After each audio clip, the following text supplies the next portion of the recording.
Okay, nandito na po kami sa location site. Napagod si Maki sa konting lakaran. Meron siyang only rice. Aray ko. May isang nadisgrasya po sa amin, si Pango.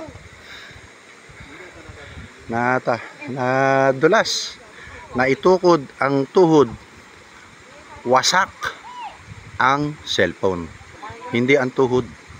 Wala siyang sugat. Ayun, naiyak pa, masakit daw. Oh. May mga kapitbahay po dito, neighborhood.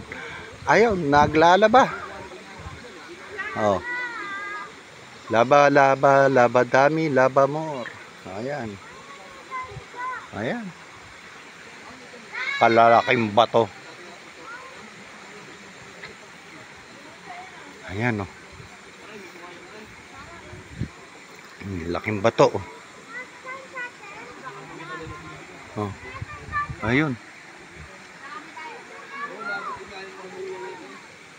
Maligo na kayo. Oh. Nagpawisan. Haba ni Pei.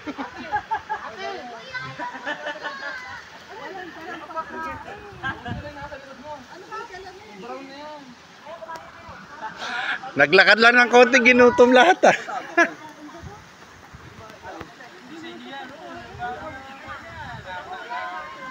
Kanya-kanyang baon ah. Nako, si Pango hindi na makakain. Ayun, naiyak na. Oh.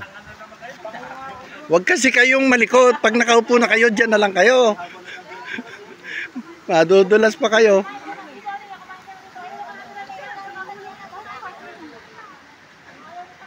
Tabi-tabi po. Naku. Buko pala yung tinututukan ko. Pag may nalaglag. Tigok. Ay, nako, lipat tayo ng location.